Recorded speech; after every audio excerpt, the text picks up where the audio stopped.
1 in 10 pioneers never made it to Oregon. 30,000 bodies still lie in shallow, unmarked graves scattered along the 2,000 miles of the Oregon Trail. Imagine it, every few miles. Another grave, some marked with a name scratched into wood, others forgotten, entirely stones piled hurriedly to keep the wolves away. Husbands buried wives, mothers buried children, children buried parents. The prairie became a graveyard without headstones, and yet they kept walking. Between 1840 and 1860, nearly 500,000 Americans dared this gamble. They sold farms, left neighbors, and abandoned everything familiar for the promise of Oregon free land. Fertile soil, a chance to start anew, but the gamble was steep. Disease, starvation, storms, accidents, rivers that swallowed wagons whole. The land was vast and merciless, and for many, it demanded payment in blood before it allowed anyone to pass. And still, wagon after wagon rolled west. Why? Because desperation is stronger than fear. So let me ask you, would you risk everything, your family, your future, even your life, for the chance at a new beginning? It is easy to say yes when you are safe, when food fills your table, when the walls of your house keep the storms away. But imagine walking with blistered feet, your children starving, a grave freshly dug behind you. Imagine knowing the next river might take the rest of your family. Would you still go on? This is the question the Oregon Trail asked every soul who set foot upon it. This is where we meet the Mason family. Thomas Mason, a farmer from Illinois, his hands calloused from soil that no longer gave enough to feed his family. Sarah Mason, his wife, strong-willed eyes lined with exhaustion but sharpened by resolve. Mary, 12 years old, curious, eager, old enough to ask questions but young enough to still believe in the promise of adventure. Samuel, 9, restless, full of energy, too bold for his own good. Rebecca, just 5, small and fragile, clutching her rag doll as if it could shield her from hunger and storms. They were not rich, not special, not heroes, just one family among thousands. And yet, like so many others, they chose to risk everything on the trail. Their Illinois farm was failing. Soil worn thin, debts piling high. They faced a choice: stay and watch their children starve slowly, or gamble on the promise of Oregon. The government's offer of free land lured them. 640 acres for married couples who could make the journey, a farm of their own, fertile ground, a chance at prosperity. It sounded like salvation. But salvation lay 2,000 miles away, across rivers, deserts, and mountains. The Masons sold their possessions, packed their wagon, and joined a company led by Captain Miller. With them, 20 other family strangers bound by necessity, by hope, and by the grim knowledge that some would not live to see Oregon independence. Missouri. April 1847. The air thick with the smell of oxen and dust. The streets crowded with wagons, blacksmiths hammering wheels, merchants hawking flour, bacon, beans, and rifles. Families buying supplies, some arguing, some praying, some trembling at the enormity of what lay ahead. Children stared at the endless horizon. Parents tried to hide their fear. That night, as the Masons camped with their company, Thomas sat apart, staring into the darkness. He knew what the neighbors had said: better to stay poor here than die out there. He knew 1 in 10 would never make it, and yet, when dawn broke, he yoked the oxen, tightened the reins, and whispered one word: west. What followed was not romance, not adventure. It was hardship in its purest form. disease that struck without warning, cholera that drained the life from a healthy body in a single day, rivers that swallowed wagons whole, drowning children in seconds, oxen that collapsed, leaving families stranded with too much to carry, storms that tore canvas apart, snow that froze the unprepared, fires that consumed wagons in minutes, accidents that crushed, maimed, or killed. Every mile west was paid for in suffering. Every grave along the trail was a reminder that survival was never guaranteed. But for those who endured, the Willamette Valley was real. Fertile soil, abundant rivers, forests rich with timber, a land that promised life after death, hope after grief. It was this promise that kept the Masons walking. Through hunger, storms, and tragedy, they kept walking. For their children, for their future, for the dream of land that would finally belong to them. This is not a romantic tale of covered wagons, silhouetted against sunsets. It is not the story, painted in school books or nostalgic paintings. This is the Oregon Trail as it truly was, brutal, unforgiving, relentless, but also transformative, because those who survived did not arrive unchanged. They arrived remade, reborn through hardship. The Mason family's story is not just theirs. It is the story of thousands, of loss, of resilience, of endurance. So walk with them now. Step into their shoes. Feel the hunger in your belly, the storm on your skin, the grief in your chest. Watch as the trail strips them down to their bare selves and see what remains when everything else is taken away. 1 in 10 never made it. 30,000 graves line the trail, and yet the Masons walked on. Because, in the end, the Oregon Trail was not about death. It was about the desperate, unyielding will to live. And that is where our story begins. The Mason farm lay on the outskirts of Illinois, where the earth had once been so rich that Thomas Mason swore he could smell the sweetness of harvest in the soil itself. When he was a boy, the ground was thick and black, and corn rose tall enough to hide a man. But that was 20 years ago. Now, in the spring of 1847, the soil had grown tired, pale, dry, and stubborn. It yielded half what it once had. Every time Thomas pushed the plow blade down, he felt resistance, not the soft crumble of earth, but the drag of exhaustion. The fields looked back at him like a hollow-eyed friend too weary to work. That morning, his oxen strained uselessly, snorting clouds of white breath into the cold air. Sweat trickled down Thomas's temples, though the wind still carried winter's chill. He paused, leaning on the plow, scanning his land. What once had been promised now looked like a prison. Debt hung over him like an unshakable weight. Each year he sold less at market. Each year the price of tools and seed climbed higher. He wasn't ignorant, he could see what was coming. If he stayed, he'd end his days as a man clinging to land that no longer fed his family. That night, he sat at the supper table with his wife, Sarah. The fire snapped in the hearth, casting light across her face. She was only 32, but hardship had written fine lines at the corners of her mouth and eyes. She stirred the pot of beans, silent for a long time. Then, finally, she spoke. "This ground is worn out, Thomas, just like you, just like me." Her words struck with the force of truth. He looked at her hands, reddened from endless work. At Mary, their 12-year-old, asking questions about everything under the sun. At Samuel, 9, restless as a pup. At little Rebecca, only 5, with cheeks pink from the firelight.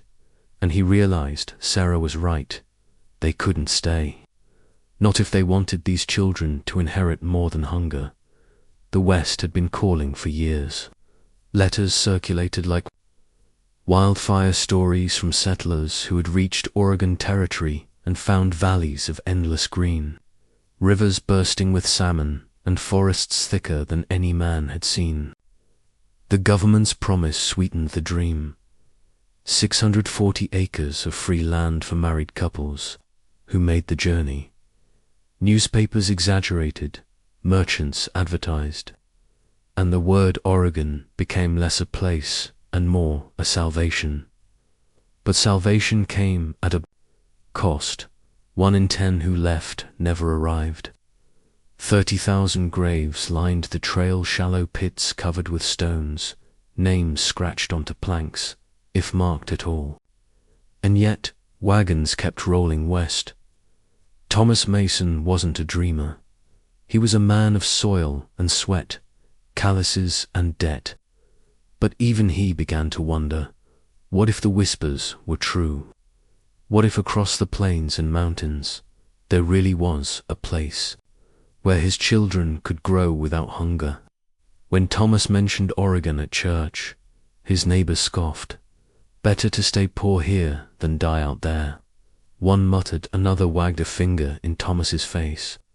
Do you know how many graves lie along that trail? Wolves pick the bones clean before the grass even grows back.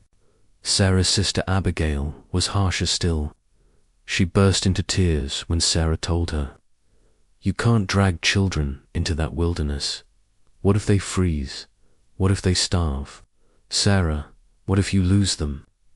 But Sarah's jaw tightened. She had already made peace with fear.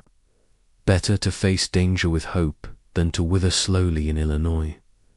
One evening, the Masons gathered around the rough wooden table. Thomas kept his Bible open, though he didn't read a verse. Sarah cradled Rebecca, Mary sat tall with eager eyes, and Samuel tapped impatiently, unable to sit still. Thomas cleared his throat. If we stay, the farm won't feed us. Not for long. If we go west, we may fail, but we may also succeed. Oregon offers land, not rented, not borrowed, ours. Mary's voice was hushed with awe. Is it true, Father? The trees so tall you can't see the tops. Samuel leaned forward, excitement flickering. And buffalo. Can we hunt buffalo? Thomas tried to smile.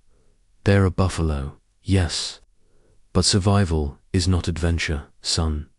The trail is hard. People die, many die. Silence pressed on them. The fire popped. Rebecca stirred sleepily.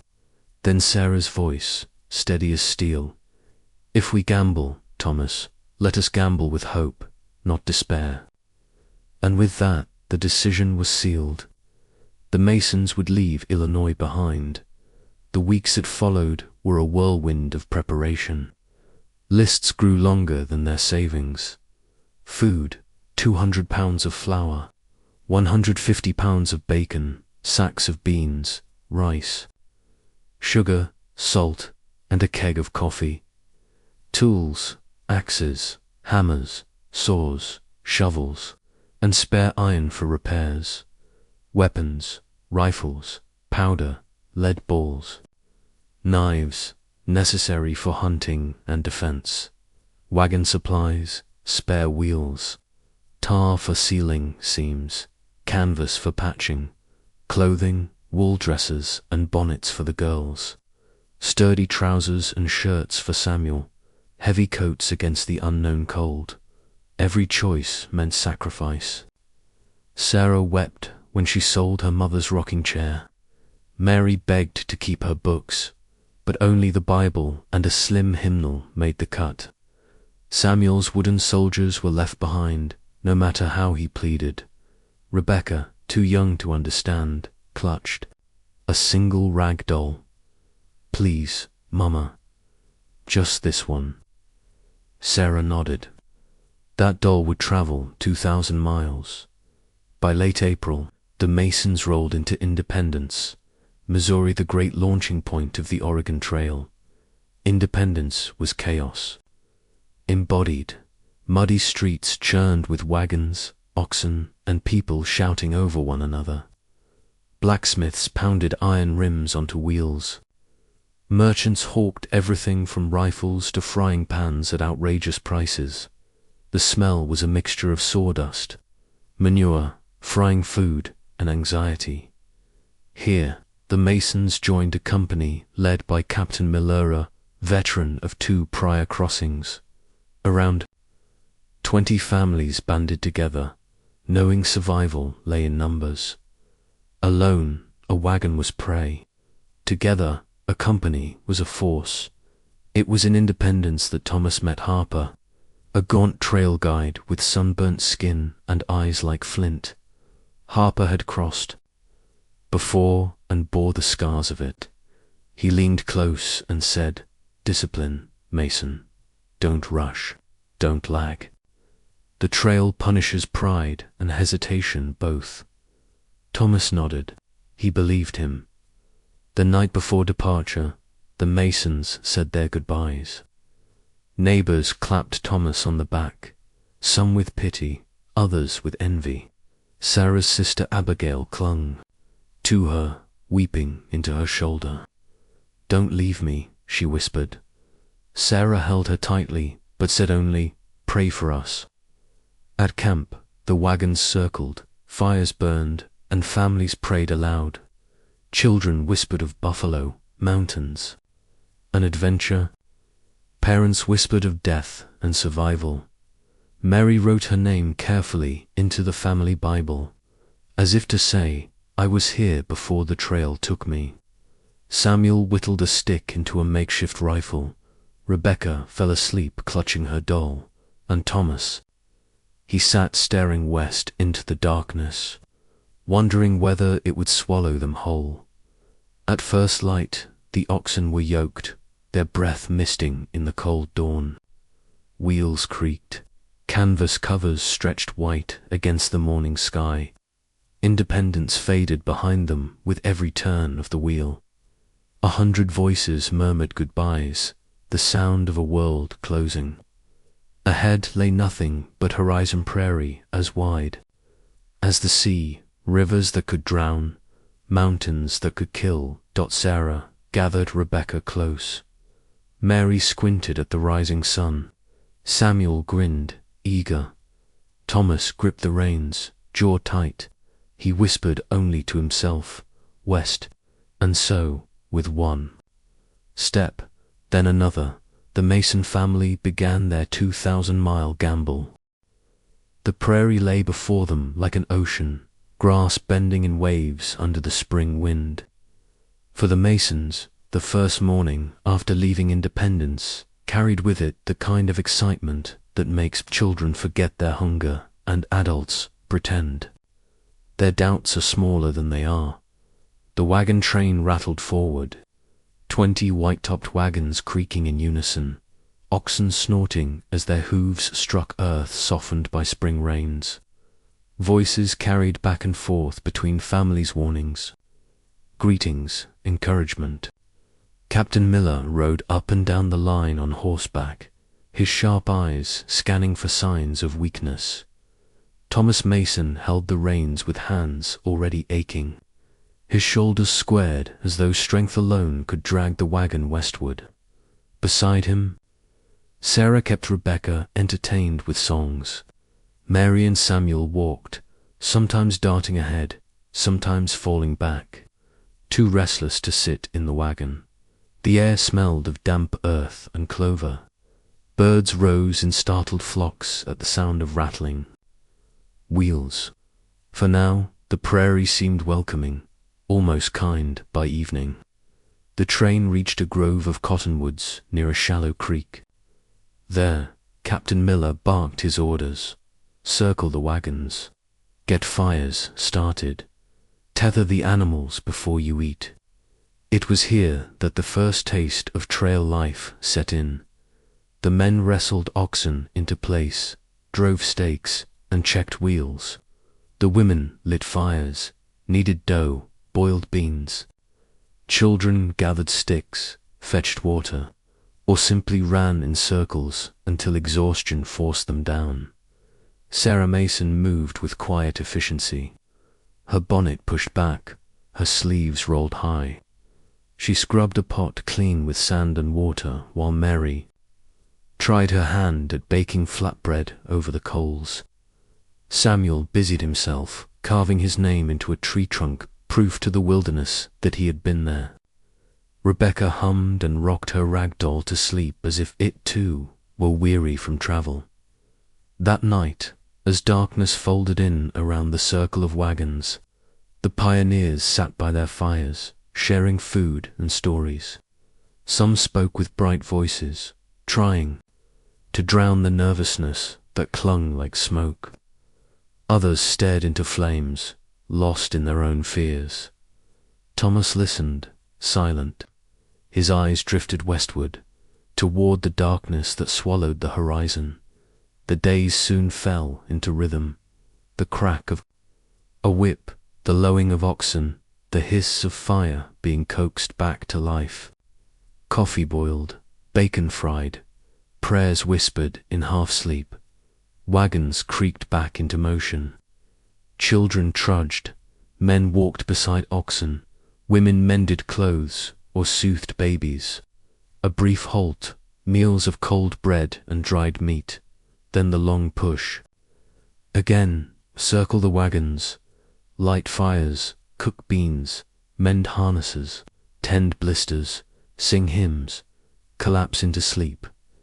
It was a rhythm that punished the weak and hardened the strong. By the end of the first week, the Masons' excitement had been rubbed raw by dust, sore muscles, and the relentless monotony of trudging mile after mile under a sun that seemed intent on bleaching their hope as much as their skin. On the 10th day, the Hendersons' wagon wheel splintered on a rock. The crack echoed across the prairie like a gunshot. The train halted, and men gathered to lift the wagon.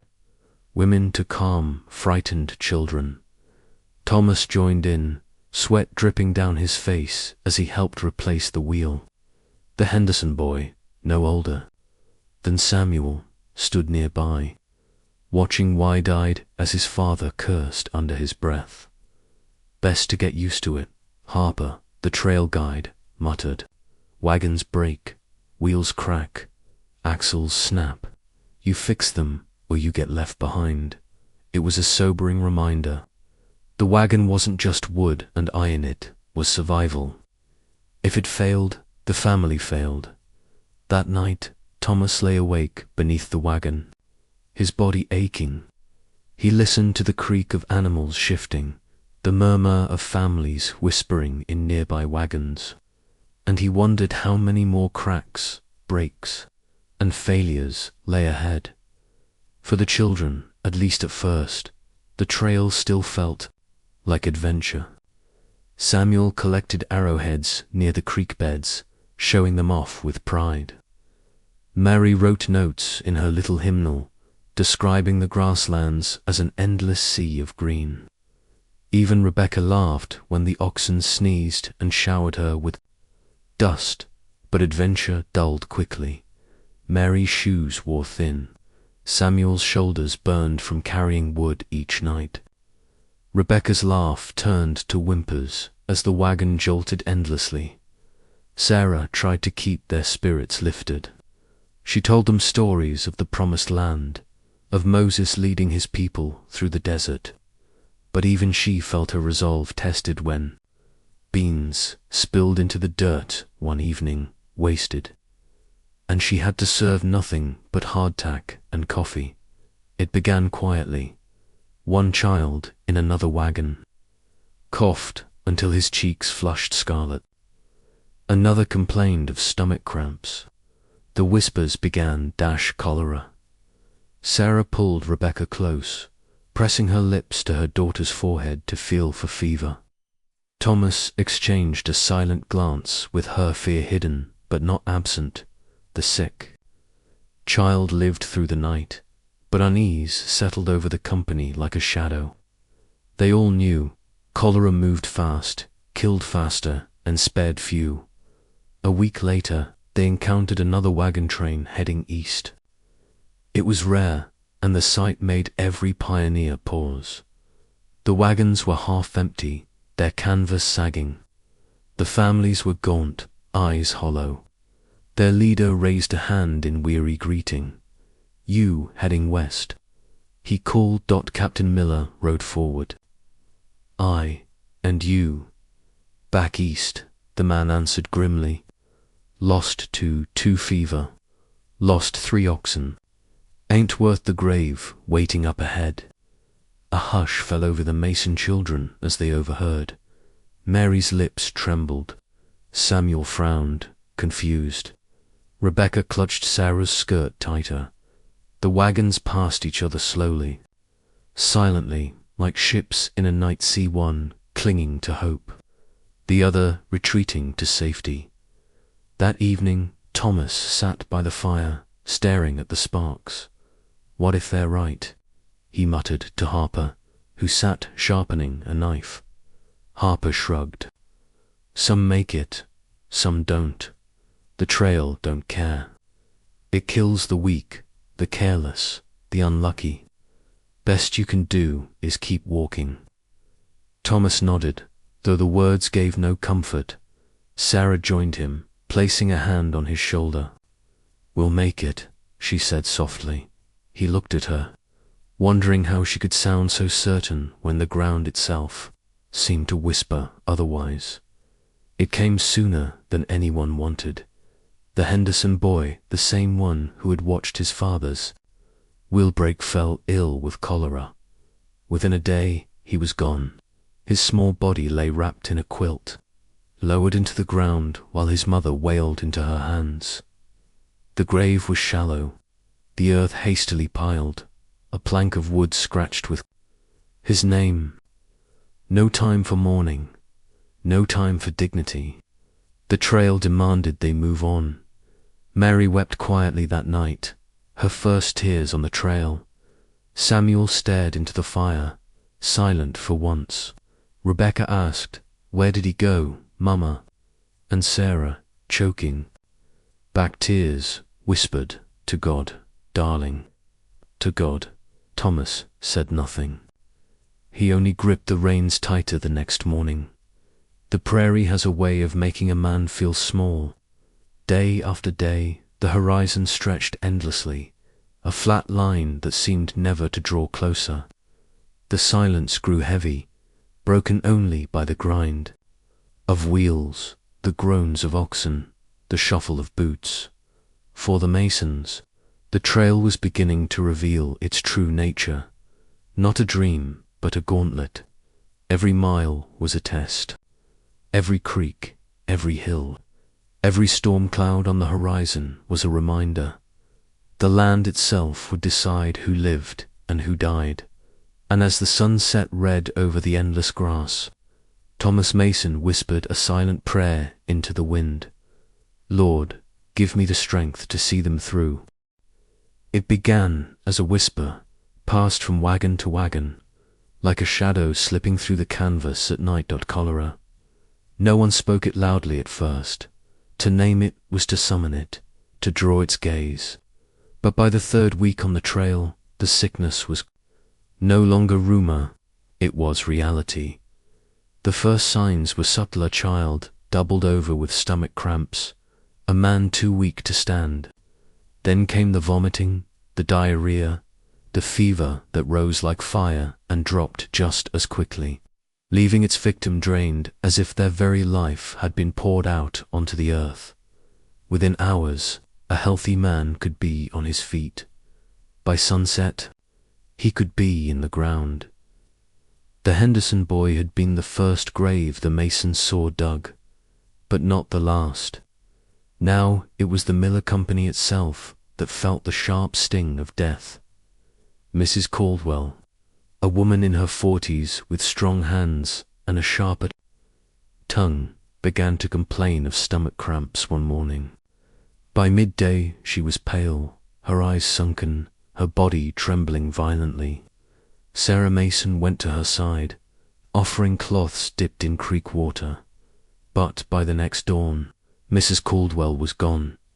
The company buried her in silence, her husband's face grey with shock.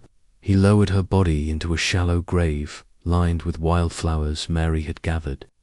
But there was no time for mourning. The wagons had to move. Always move. Sarah returned to the Mason wagon that evening, her hands trembling as she scrubbed Rebecca's face clean. "Wash," she told Thomas firmly. "Every time. Wash before you eat. Wash after you touch the animals. Wash even if there's no dirt." Thomas nodded, though water itself was scarce. He could see the fear in her eyes, the fear that cholera would touch them next. Day after day, the trail grew heavier with death. Every mile seemed to reveal a new grave, some marked with names scrawled in charcoal, others with nothing but a pile of stones to keep wolves away. One afternoon, Samuel ran ahead, shouting for his father. "Pa, look." Thomas hurried to catch him and stopped cold. The boy had stumbled across a grave so shallow the earth had already shifted, bones poking through the dirt. The prairie wind rattled them like dry reeds. Thomas grabbed Samuel's shoulder and pulled him back sharply. "Don't look," he said gruffly, though he himself could not look away. That night, Samuel lay quiet by the fire, his usual restless energy muted. Mary reached for his hand, whispering, "We will make it. We have to." But neither child slept. Soundly, the danger of river crossings or storms was visible, tangible, but disease. It was invisible, unpredictable. The pioneers could not fight it with rifles or wagons or brute strength. Rumors spread about causes. Some said spoiled meat. Others blamed water from stagnant pools. Others swore it was God's punishment for greed. Captain Miller ordered that all water be boiled, but wood was scarce, and families argued about wasting fuel. A few drank straight from creeks out of desperation. They paid dearly. Sarah clung fiercely to discipline.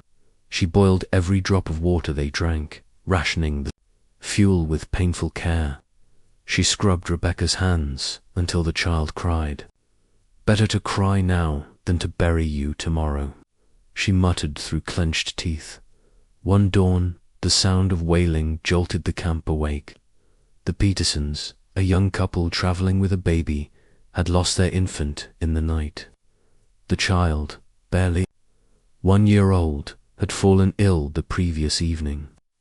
By morning, the little body lay still in its mother's arms. The grief was unbearable to witness. Sarah held Rebecca tightly, her tears falling silently onto the child's hair. Mary clung to her father's coat, her eyes wide, as if trying to memorize his face in case death reached for him next. The company moved on, the Petersons trailing behind, hollow-eyed, carrying a grief heavier than any wagon. One evening, Mary asked the question Thomas had dreaded. "Father, why does God take children? Why does he let them die before they even live?" Thomas paused, staring into the fire. He was not a man of many words, but he chose them carefully now. "I don't know, Mary, but I do know this every day we live is a gift, and every step we take westward is for you, for Samuel, for Rebecca, so that your lives may not be as hard as ours." Mary nodded, though her eyes still glistened with doubt. Samuel, listening quietly, finally spoke. "I won't die, Pa. I'll fight it if it comes." Thomas put a hand on his son's shoulder. "I hope you never have to, boy." Death returned again, this time crueler than before. John Caldwell, the husband of the woman they had buried weeks earlier, began to cough violently one night. His skin turned ashen, his body shook with fever. Harper, the guide, shook his head grimly. By dawn, John was gone widower, father pioneer buried beside his wife in the cold earth. Their children, 2 girls no older than Mary, were left orphans. Captain Miller called a council. "We cannot abandon the Caldwell girls," he declared. "We'll divide their care among us." Sarah spoke up before Thomas could. "They'll stay with us for now. They need a mother's touch." The Mason wagon grew heavier that day, not with supplies but with grief. Mary sat close to the Caldwell girls, whispering comforts. Samuel offered them his last toy soldier. Rebecca placed her rag doll between them as if to share its magic. Thomas looked at Sarah, his chest tight with both pride and dread. Every new burden stretched them thinner. Cholera did not strike only the unlucky. It wore down the strong through fear alone. Every cough, every stomachache sent panic through the train. Families whispered prayers over sleeping children, terrified each breath might be the last. Sarah's hands grew red and raw from constant scrubbing, boiling, cleaning. Thomas's body ached from long hours of walking beside the wagon, but he refused to complain. He carried not only his family's survival, but also their faith that he could keep them alive at night. As coyotes howled in the distance, Thomas whispered his prayers in silence. "Keep us safe. Spare my children. Spare Sarah. Take me if you must, but spare them." By the time they reached the Platte River, the company had buried 5 more souls. Some were from cholera, others from accidents, exhaustion, or fever. Captain Miller kept a tally in a worn notebook. He never showed it, but Thomas glimpsed the marks one evening. Names crossed out, numbers rising. It struck Thomas, then if 1 in 10 perished, as the stories said, then death was not just a possibility, it was a certainty. The only question was who. For Mary, the hardest image was the Caldwell burial. The girls standing silent, staring as their parents were lowered into the earth. For Samuel, it was the sight of bones protruding from shallow graves, gnawed by wolves. For Rebecca, it was the crying of the Peterson mother, a sound she mimicked in her sleep, whimpering even as Sarah rocked her.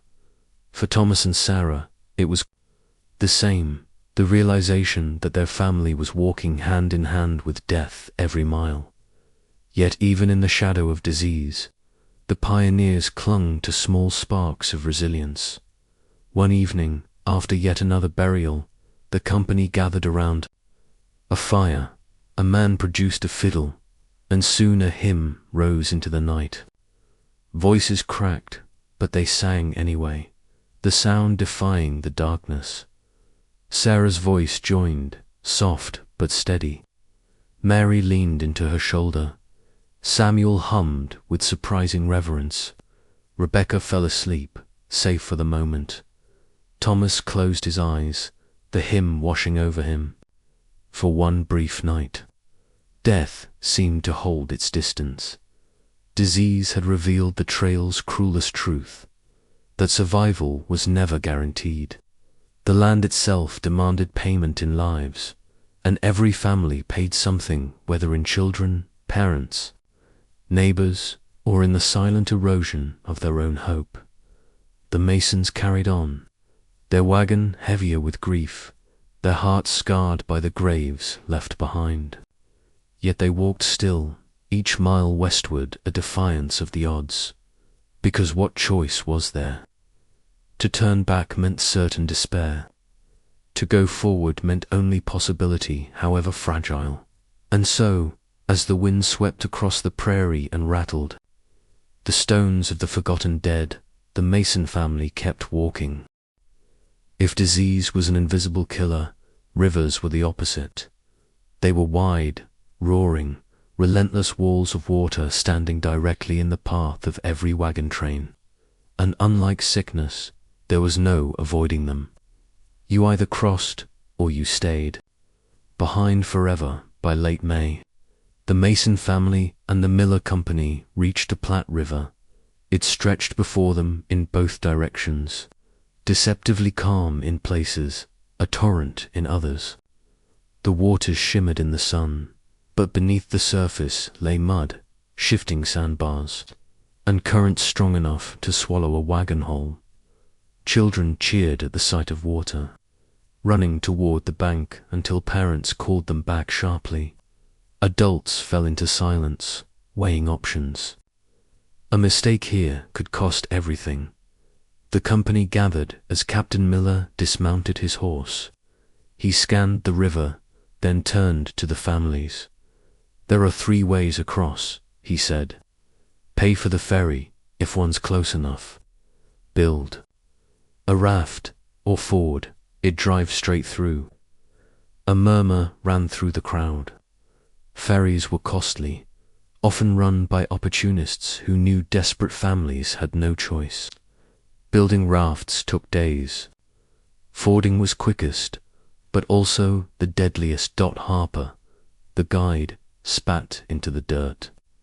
"This river don't care about your money or your prayers. Choose wrong, and it'll take your wagon, your oxen, your children, whatever it wants."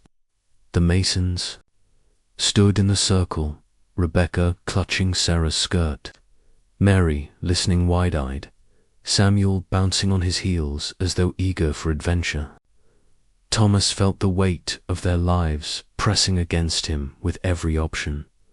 The Carters, a family known for impatience, chose to ford. Their wagon rolled into the shallows, oxen bellowing as the current tugged at their legs. For a moment, it seemed possible. Wheels turned, water splashed, children clung to the wagon's sides. Then, halfway across, the river's true power revealed itself. The front ox stumbled on a hidden sandbar, the current seized the wagon, and in an instant it tipped. Supplies spilled into the water flower, dissolving barrels, rolling. A scream split the air as one of the Carter girls was pulled under. Men dove in, women shouted prayers, the river roared. Harper dragged the girl out by her arm, coughing and sputtering, alive but shaken. The wagon was lost. The Carters, drenched and trembling, sat on the far bank with nothing but what they could carry. No one spoke. No one needed to. The message was clear. The river demanded payment. That night, the company circled the wagons near the bank. The firelight flickered across faces etched with fear. Captain Miller's voice was stern. "We cannot lose more wagons. We'll find a ferry, no matter the cost." Groans rose families, already pinching pennies to survive. But Thomas found himself nodding. What good was flour if it dissolved in a riverbed? What good was money if his children drowned? Sarah leaned close, her voice low. "We'll find a way. We always do." Her calm steadied him more than Miller's orders ever could. The next day, they found a ferry-crewed wooden platform pulled by ropes stretched across the river. The ferrymen were hard-eyed, charging outrageous prices, $5 a wagon, more for animals. Some argued, but in the end, they paid.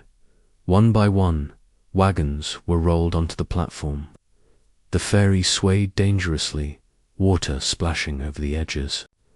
Families held their breath as oxen shifted nervously, threatening to tip the whole contraption. The Mason wagon crossed late in the day. Thomas gripped the reins, his jaw tight, sweat dripping despite the cool wind. Sarah whispered prayers. Mary held Rebecca's doll as if it could shield them. Samuel leaned over the side, wide-eyed, until Thomas barked, "Sit still, boy." At last, the ferry thudded onto the opposite bank. The wagon rolled off, wet but whole. Relief washed over Thomas so strongly his knees nearly buckled, but the Platte was just the first. The trail was dotted with rivers, each with its own dangers: the Lout Fork, the Sweetwater, the Green, the Snake, the Columbia. Each crossing meant risk. Each risk meant lives balanced on the edge of water and chance. 2 weeks later, at another river, the company found no ferry. They would have to ford. Captain Miller ordered ropes tied across, men stationed to guide wagons. One by one, the families prepared. When Thomas's turn came, he swallowed hard. He tightened the yokes, checked the harnesses twice. Sarah sat in the wagon with Rebecca, Mary beside her. Samuel insisted on walking, puffing his chest. "Stay close to me," Thomas warned. The oxen stepped into the water, hooves sinking into mud. The current pulled immediately, tugging at the wheels. Thomas shouted encouragement, voice hoarse. The water rose, splashing against the wagon's canvas. Sarah held Rebecca tight as the child whimpered. Mary clutched the side, whispering prayers. Halfway across, the wagon lurched. One ox stumbled, nearly dragging the team down. Thomas shouted, pulling with all his strength. Harper waded in, slapping the oxen, driving them forward. For a terrifying moment, the wagon tilted. Supplies shifted. Samuel slipped, nearly swept away until Thomas grabbed his arm and hauled him back.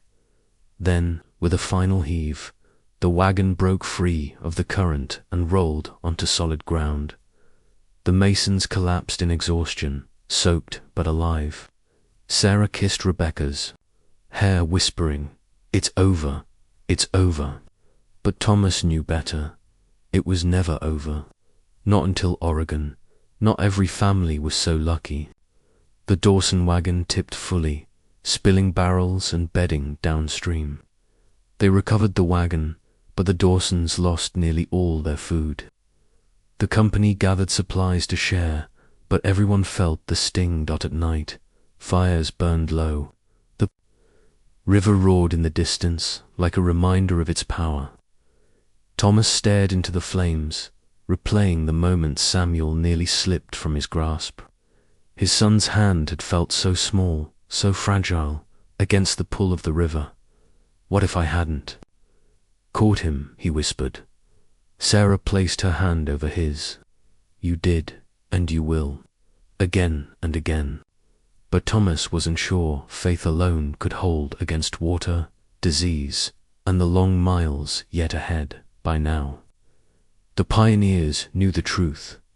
Rivers were not obstacles to be conquered, but enemies to be respected. Each crossing was a gamble. Each gamble demanded caution, teamwork, and sometimes sacrifice. The children no longer cheered at the sight of water. They grew quiet, solemn, as wagons lined up at the banks.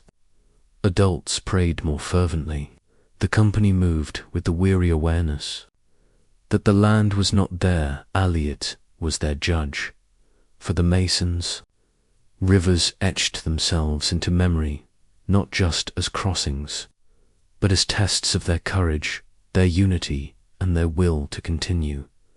They had survived the Platte, they had survived the Ford, but more rivers lay ahead, and each one would ask the same question: how much are you willing to risk for the promise of Oregon?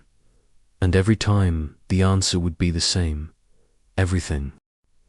By midsummer, the Oregon Trail no longer felt like adventure. It felt like hunger. The daily grind wore every soul thin.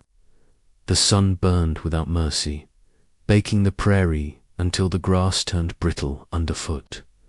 Dust rose in thick clouds from the endless line of oxen hooves and wagon wheels, choking throats and coating every bite of food with grit. Children coughed, adults grew silent. Even the oxen seemed to trudge more slowly, ribs beginning to show under their hides. The mason wagon creaked under its load, every groan of wood a reminder that they carried too much and yet never enough. Thomas's shoulders sagged as he walked beside the oxen. Sarah's hands were cracked from scrubbing pots with scarce water. Mary's shoes wore nearly through. Samuel stumbled more often, his once boundless energy fading. Rebecca whined for food that simply wasn't there. The truth was plain. The trail was starving them. Sarah's cooking pot told the story most clearly at first. Meals had been simple but hearty: beans, bacon. But as weeks dragged on, bacon dwindled, beans ran out, and flour spoiled from damp. Now, meals meant thin soup with more water than substance, hardtack biscuits so tough they chipped teeth, coffee brewed weak and bitter. Sarah rationed carefully, doling out portions with precision, her face tight with guilt each time Rebecca asked for more. Eat slowly, she told them. Make it last. But no matter how she stretched it, the food grew scarce, and with each meal, the weight of survival pressed heavier. Then came the worst blow. One of the Mason oxen, the strongest in the pair, began to limp. Thomas checked the hoof, found it cracked and bleeding. He cleaned it, bound it, prayed it would heal. But each day the animal stumbled more, slowing the wagon, straining the company. Finally, Harper delivered the verdict. He won't last another week. You'll have to put him down. The words hit Thomas like a hammer. The ox wasn't just an animal. It was survival. Without it, the wagon would drag slower, every mile harder. That evening, Thomas led the ox away from camp. Samuel followed, silent. Together, father and son ended the beast's suffering. The sound of the gunshot echoed across the prairie like a death knell. The company butchered the ox, salvaging what meat they could. For one night, bellies were full. But the cost was heavier than hunger. The Mason wagon was crippled. To compensate, Thomas made the decision no pioneer wanted to make. Lighten the load. The family gathered around the wagon as he began pulling out items. The trunk, he said flatly. Mary gasped. Father, that holds our books, our keepsakes. We can't eat books, Thomas interrupted. His voice was firm, but his eyes betrayed the pain. Sarah quietly folded her mother's quilt, hesitated, then laid it aside. Mary wept as she left her treasured hymnal behind, keeping only the Bible. Samuel protested when Thomas discarded tools he thought they might need. Even Rebecca cried as Sarah explained they couldn't take all her dolls. The pile of abandoned belongings grew a monument to the sacrifices demanded by the trail. When the wagon rolled lighter, Thomas felt no relief, only grief. A few days later, they encountered a small band of Shoshone traders. The meeting was tense at first. Guns were checked, eyes cautious, but soon goods were spread out on blankets. The pioneers offered fabric, buttons, even small trinkets, in exchange for buffalo meat, fresh berries, and moccasins. Sarah handed over her last pair of earrings, silver hoops her mother had given her. In return, the family received enough dried venison to last 3 days. Mary watched, wide-eyed. Mama, those were your favorite. Sarah forced a smile. My favorite thing is seeing you eat. The moccasins, soft and sturdy, replaced Mary's worn shoes. For once, her steps no longer blistered. The exchange was more than trade, it was survival. Despite these brief respites, the company grew gaunt, faces hollowed, clothes hung loose. Children whined for food that wasn't there. Tension flared easily. A fight broke out between 2 men over a sack of flour. Captain Miller intervened, his voice thunderous, his fist quick. We share or we die, he barked. But even as families shared scraps, the spirit of the company dwindled. Songs faded. Laughter disappeared. Each day felt longer than the last. Sarah noticed it in Thomas most of all. He spoke less, his brow furrowed constantly. At night, when she reached for his hand, it was cold, distant. She knew he was calculating how much food left, how many miles to the next fort, how many lives they could afford to lose. For the Mason children, hunger etched itself into memory. Mary no longer asked for extra food. She learned to chew slowly, sip water carefully, swallow her disappointment without complaint. Samuel grew irritable, snapping at his sisters, then apologizing quickly. He dreamed of buffalo hunts, of feasts, only to wake to a piece of hardtack. Rebecca suffered most. Her cheeks hollowed, her eyes grew shadowed. One evening, she tugged at Sarah's dress and whispered, "Mama, when will there be bread again?" Sarah kissed her forehead, hiding her tears. "Soon, darling, soon." But even she knew soon was a lie. Hope came in the form of Fort Laramie, a rough trading post in the Wyoming Territory. Its wooden stockade rose like salvation on the horizon. Inside, merchants sold flour, bacon, tools, but at prices so high they might as well have been selling gold. A pound of coffee cost 5 times what it did in Independence. Bacon was scarce and rancid. Flour was worm-eaten. Still, the company bought what they could. Thomas traded a rifle for 2 sacks of flour. Sarah bartered a shawl for a small jar of sugar, just enough to sweeten coffee for the children. The fort also offered something rarer than food: news, letters from the east, gossip of wagon trains ahead, warnings of storms in the Rockies. Thomas listened carefully, committing every detail to memory. Sarah listened to her, eyes scanning the weary faces of other travelers. She realized then they were all the same, starving, struggling, hoping against hope. After Fort Laramie, the shortages returned. The food they bought vanished quickly, consumed by hungry mouths. One evening, Captain Miller called the company together. "We must cut rations," he said. "Half portions from here on." Groans rose, but no one argued. They knew it was necessary. Sarah ladled out smaller bowls of soup that night. Mary accepted hers silently. Samuel muttered, "It's not enough." Rebecca whimpered. Thomas set his bowl aside, untouched. Sarah frowned. "You must eat." "I will," Thomas said. Later, but she saw the truth. He was saving it for the children.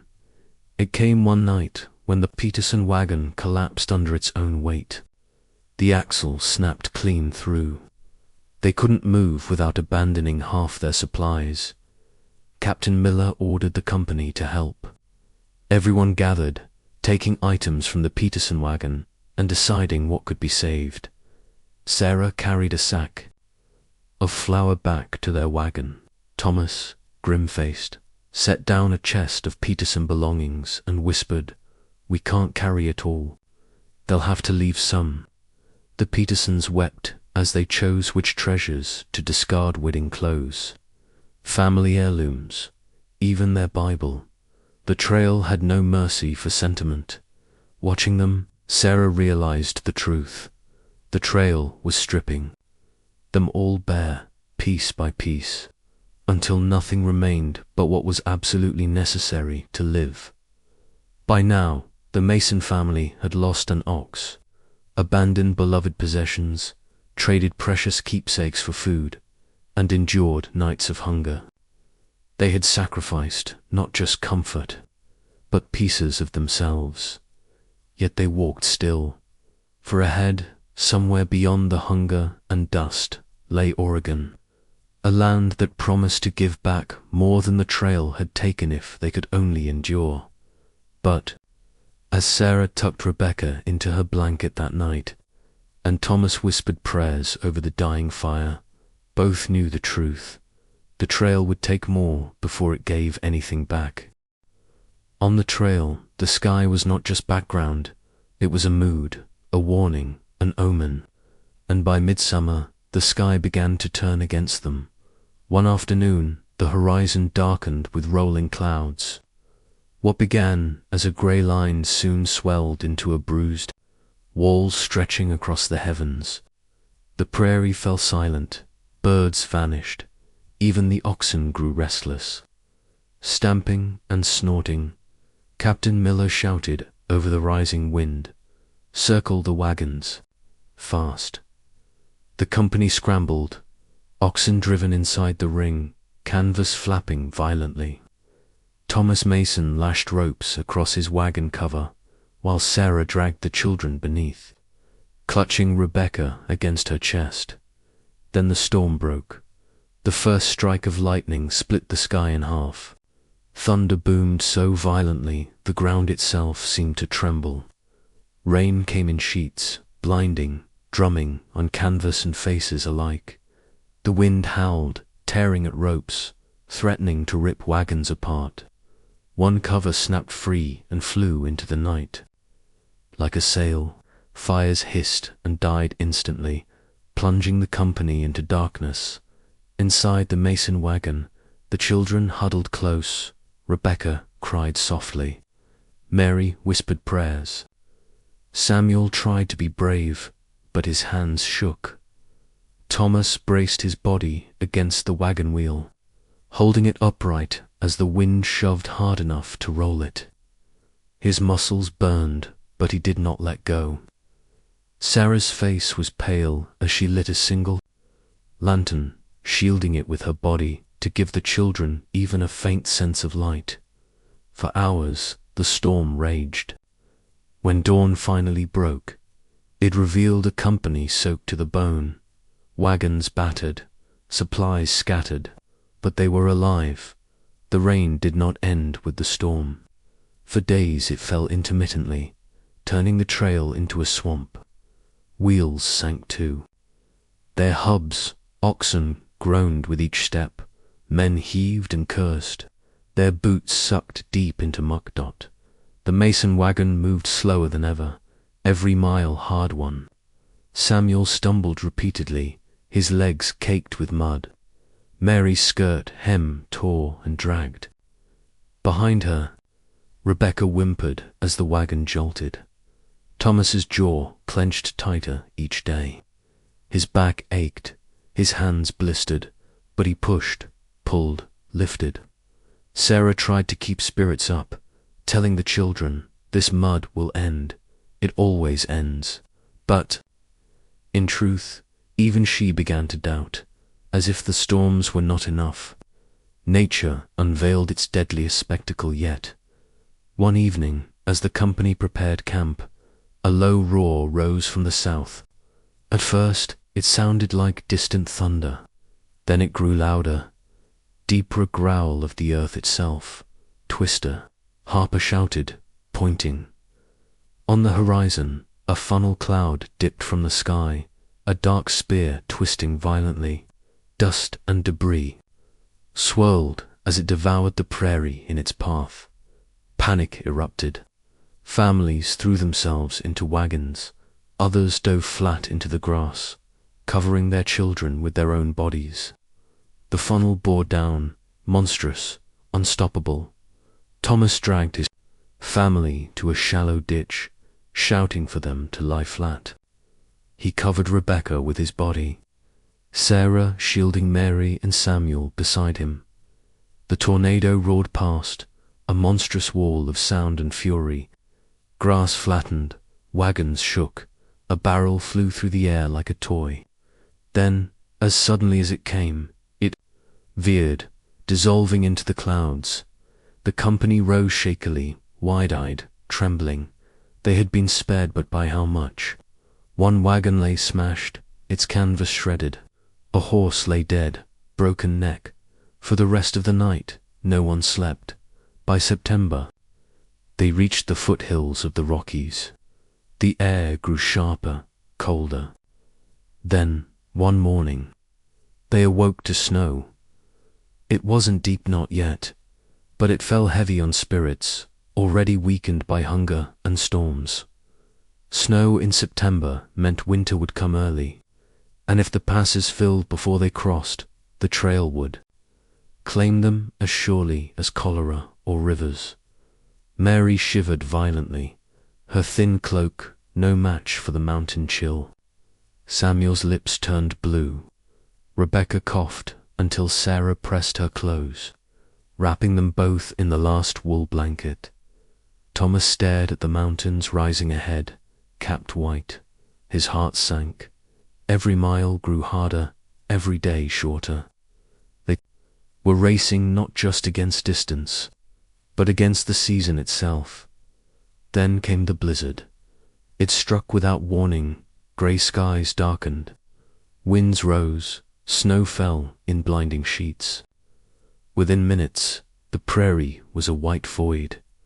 The company stopped, circling wagons as best they could. Fires would not light, the wind extinguishing every spark. Families huddled beneath wagons, wrapped in blankets, praying. Inside the mason wagon, Sarah pressed all 3 children against her, her own body their only warmth. Thomas fed them bits of dried meat, rationing carefully, though his own stomach growled empty. The blizzard raged all night, howling like demons, snow piling against wagon wheels. By morning, 2 oxen were dead, frozen stiff. Several families wept as they dug them out, knowing their progress would slow even further. Rebecca's cough deepened. Sarah's face grew tight with fear. "We cannot last another storm like this," she whispered. Thomas said nothing. He only pulled the children closer, silently vowing that somehow, some way, they would endure. When at last the blizzard passed, the company pressed into the Rockies. The trail narrowed. Cliffs rose on either side, and danger came not from open skies, but from above. As the mason's wagon creaked along a steep path, the ground shuddered. A rumble echoed. Thomas looked up just in time to see a wall of mud and rocks cascading down the slope. "Run," Harper shouted. Families scrambled, oxen bellowed, wagons lurched. The masons barely pushed theirs forward before the mudslide struck, burying the trail behind them. When the dust settled, a wagon was gone buried beneath earth and stone, its family screaming as men dug desperately to free them. Two survived. One did not. Mary clutched her father's arm, her face white. Samuel stared silently, finally understanding that not all dangers gave warning. Thomas's hands shook as he helped dig survivors free. That night, he admitted to Sarah, "I thought we'd be next. I saw it, our wagon, our children." Sarah pressed her forehead against his, "But it wasn't. We are still here." Even when storms and snow relented, the wind never did. It blew endlessly across the plains and mountains, stealing warmth, chapping skin, howling through wagon covers at night until sleep became impossible. Rebecca whimpered constantly from the cold. Sarah rubbed her hands raw, trying to keep the girl's fingers warm. Mary sang hymns to soothe her siblings, her voice shaking in the gusts. Samuel grew angry, shouting at the wind as if he could silence it. Thomas said nothing, but in his silence, the family felt the weight of his determination. He would not allow the wind or anything else to break them. By the time the storms, snow, and slides had passed, the masons and their companions were changed. They no longer saw weather as inconvenience, but as adversary. They learned to tie wagons tighter, to prepare fires faster, to huddle closer. They learned to live with wet clothes, frozen feet, and nights of sleepless fear. And they learned, above all, that nature cared nothing for their dreams. The sky, the wind, the snow they tested, punished and destroyed without mercy. Yet still, the masons walked. When the sun finally broke through one afternoon, lighting the mountains in gold, Sarah wept openly. It wasn't just beauty, it was hope, fragile but real. Mary held Rebecca's hand and whispered, "We're still here." Samuel kicked a stone down the trail, muttering, "The mountains can't beat us." Thomas looked westward, jaw set. He knew storms would come again. Snow would fall again. Mud would slide again. But as long as his family had breath, they would keep walking. Because beyond the mountains, beyond the storms, lay Oregon, and Oregon was worth every storm the sky could throw. The blizzard had passed, the mudslides survived, the storms endured. For the first time in weeks, the trail lay quiet. The sky above was crisp, blue, almost kind. But beneath that sky, the pioneers moved like ghosts weary every step. Dragging, the Mason children walked silently now, no longer racing ahead. Mary helped Rebecca, whose cough lingered. Samuel, usually restless, carried bundles without complaint. Sarah's face grew gaunt, her eyes shadowed but determined. Thomas walked beside the oxen, his boots worn, his back hunched, but his gaze fixed west. Hope was a frail flame, flickering in the wind. Yet it was all they had. It was Harper who spotted them, figures on horseback, watching from a distance. The Shoshone, the pioneers, tensed. Hands went to rifles. Fear of native attacks ran deep, whispered endlessly in towns back east. But these riders made no move to threaten. They sat still, observing. Captain Miller rode forward slowly, raising his hand. After a long silence, the Shoshone leader nudged his horse closer. A man of middle years, his braids tied neatly, his eyes sharp but calm. He spoke in a mixture of Shoshone and broken English. "You go Oregon," he said, gesturing west. Miller nodded. Yes. The leader's eyes scanned the weary company, the sick children, the dead oxen. Then he spoke again, trail hard. "You need guide." That evening, the company gathered with the Shoshone around a fire. They laid out what little they had: fabric, knives, tobacco, offering trade for guidance through the passes. The Shoshone examined the goods, speaking quietly among themselves. Finally, the leader nodded. He pointed to a young man, lithe and strong, perhaps 20. "He go with you, knows mountain, knows safe way." His name was Tosa. The trade was struck. For the first time in months, the pioneers felt the faint stirrings of relief. They would not face the mountains blind. From the first morning, Tosa proved his worth. He rode ahead, scanning ridges, pointing out paths invisible to the pioneers. He showed them where to ford smaller rivers safely, where to avoid rocky ground that would snap wagon wheels. He taught them tricks too: how to pack snow into leather for water, how to strip bark for fire kindling, how to set snares for rabbits. Mary watched him with wide-eyed curiosity. Samuel trailed after him, peppering him with questions. "How do you know the mountains so well? Did you ever fight a bear? Can you show me how to track?" Tosa answered with patience, sometimes with a smile. For the children, he became more than a guide. He became proof that not all strangers meant harm, that not every story whispered back east was true. One evening, after a long day's march, Tosa produced a flute carved from bone. As the sun dipped behind the ridges, he played a haunting, beautiful tune that floated over the wagons. The children fell silent. Even the adults, hardened by grief, paused to listen. The music wove itself into the night, tender as a prayer. He finished, Sarah whispered. It sounds like hope. Mary leaned against her mother, eyes shining. Samuel nodded solemnly, for once without a jest.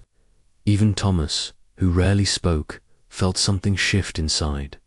For a moment, the trail did not feel like suffering. It felt like journey. That night, the pioneers and the Shoshone shared food. Venison roasted over the flames, richer than anything the company had tasted in weeks. The Shoshone women laughed softly, their voices mingling with the crackle of fire. Children from both groups played together, language no barrier to joy. Sarah smiled as Rebecca fell asleep with a full belly. Thomas watched Mary hum along with a Shoshone lullaby.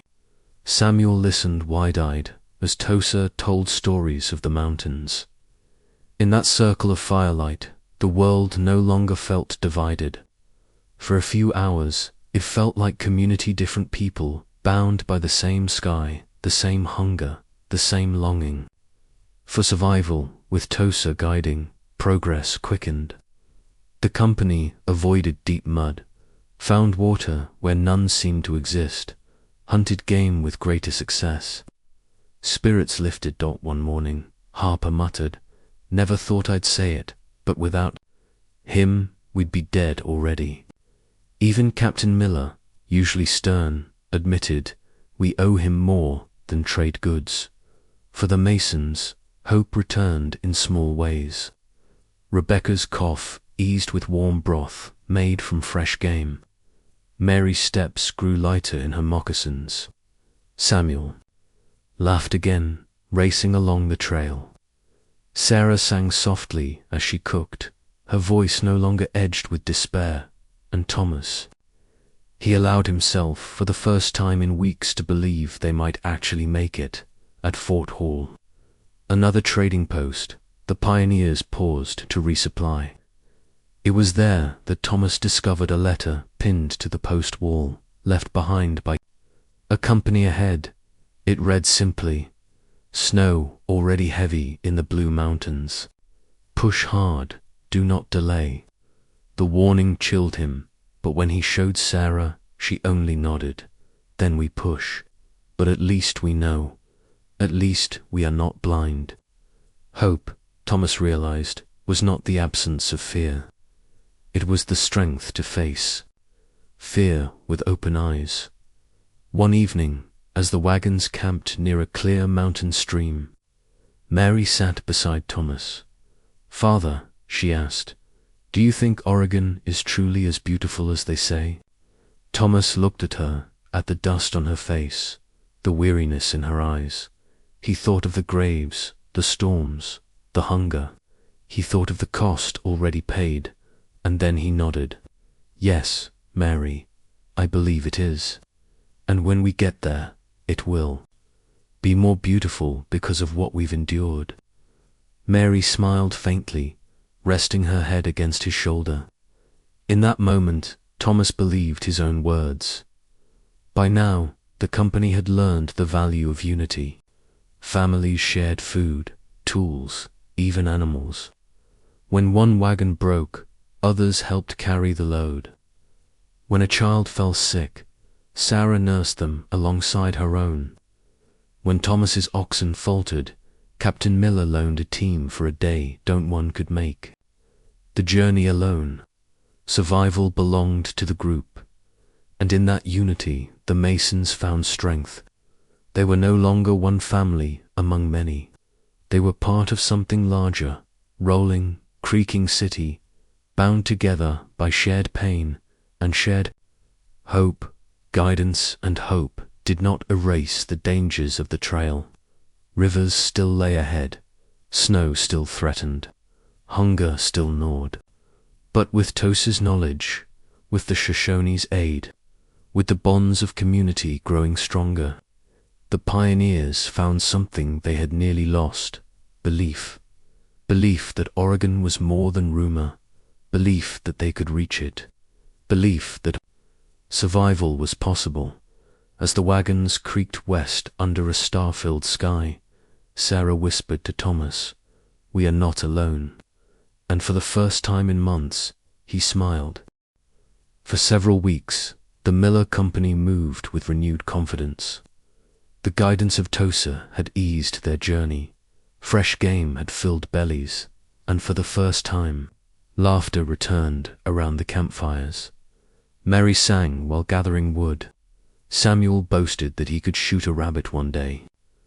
Rebecca played with the Caldwell girls, whose orphaned eyes had grown softer in Sarah's care. Thomas even found himself speaking of Oregon, not as a dream but as a destination. He began to picture their house in the Willamette Valley timber, walls, a field for wheat, an orchard for apples. But the trail has a cruel rhythm. Every high note is followed by silence, every smile shadowed by grief. It happened on a clear afternoon. The wagons were descending a steep, rocky slope. Harper rode ahead, shouting warnings. Keep the wheels locked. Hold the animals steady. The masons braced their wagon carefully, Thomas straining with the brake rope, Sarah keeping the children.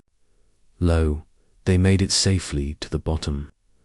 But behind them, John Caldwell's eldest daughter, 12 years old, just Mary's age, stumbled while walking beside her wagon.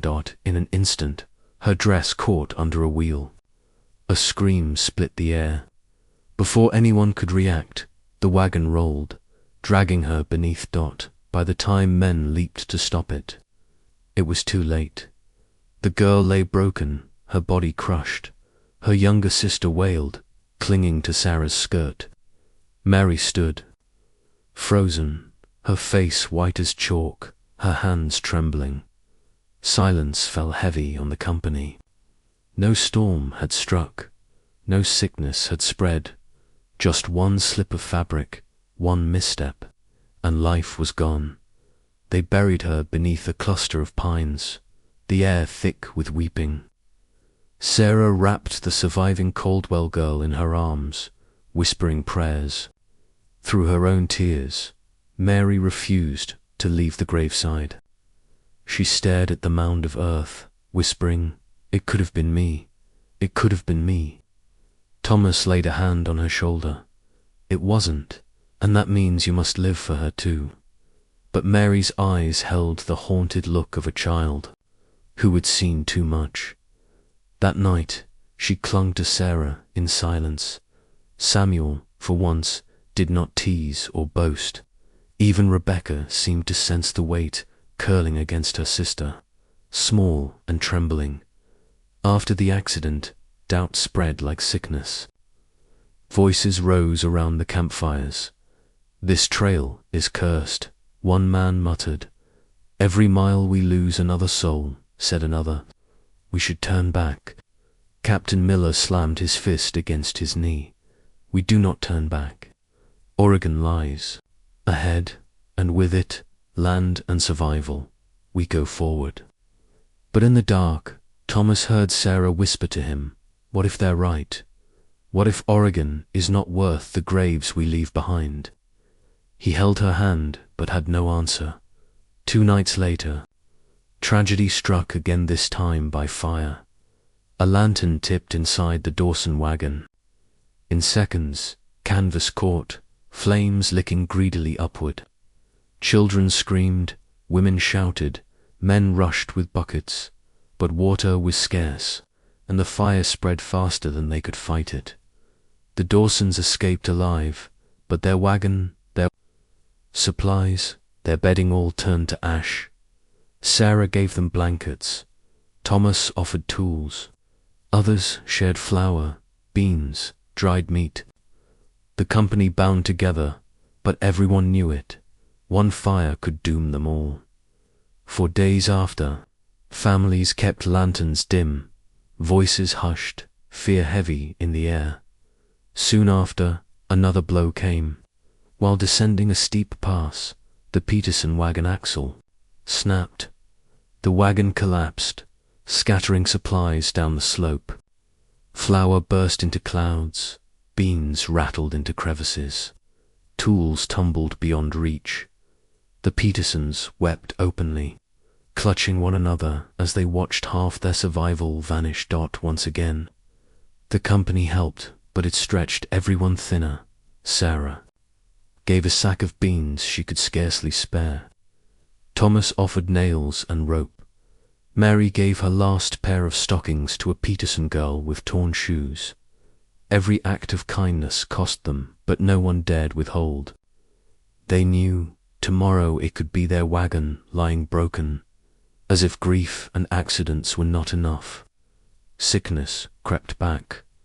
Rebecca's cough deepened, turning wet and ragged. Sarah held her at night, rocking, pressing cloths to her forehead. Mary fetched water. Samuel stood guard outside the wagon. Thomas knelt in prayer. Rebecca's small body burned with fever. She whimpered in her sleep, crying out for bread, for warmth, for home. Sarah's eyes grew hollow with fear. "She cannot die here," she whispered. "Not here, Thomas." He held her shoulders. "She won't."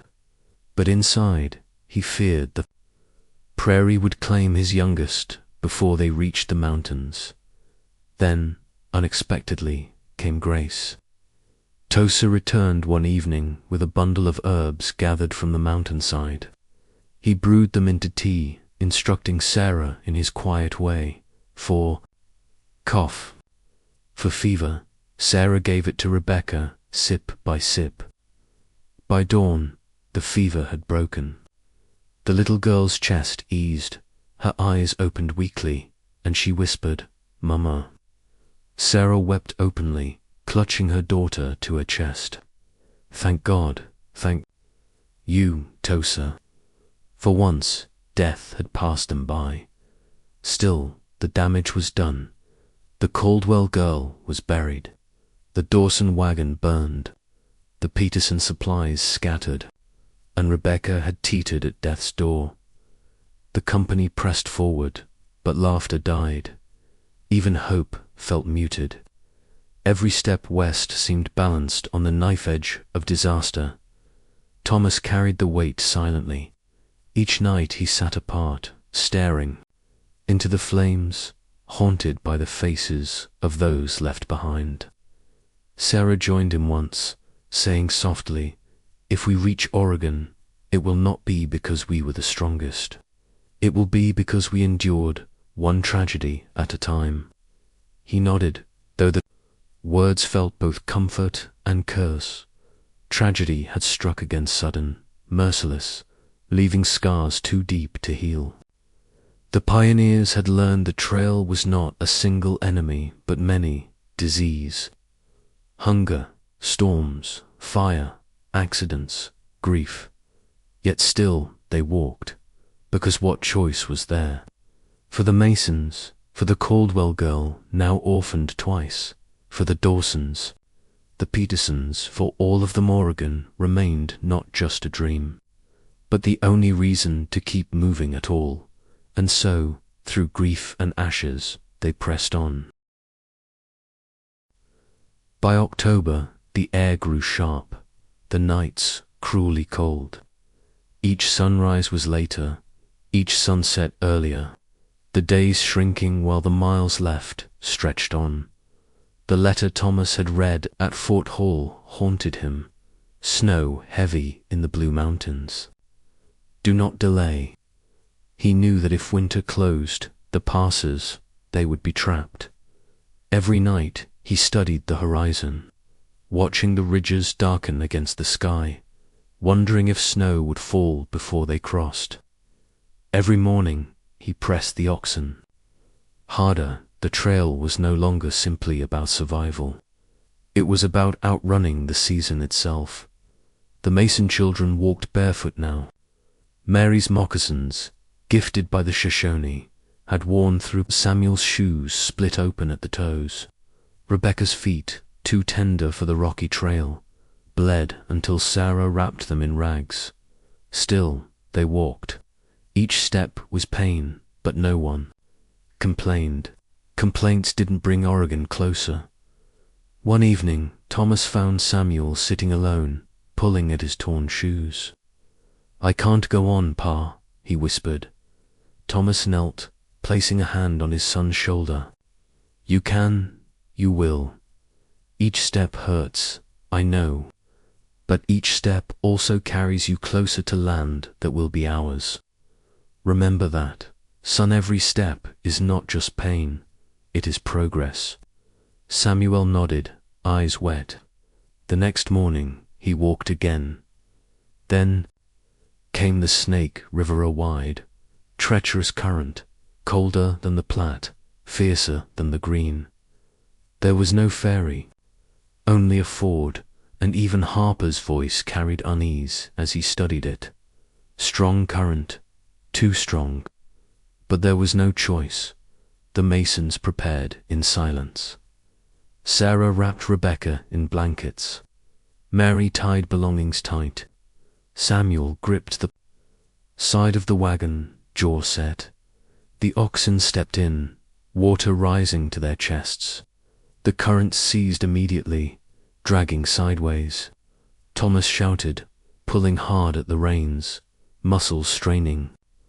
Harper waded in, slapping the oxen forward. Halfway across, the wagon lurched. A barrel broke loose, swept away. Mary screamed as icy water surged into the bed. Sarah clung to Rebecca, who shrieked Dot for a moment. Thomas thought they would tip, that the river would swallow them whole. But with a final, desperate heave, the oxen found footing and dragged them free onto the far bank. They collapsed in exhaustion, soaked, shivering, but alive. Not all were so fortunate. Another wagon tipped fully, its family thrown into the current.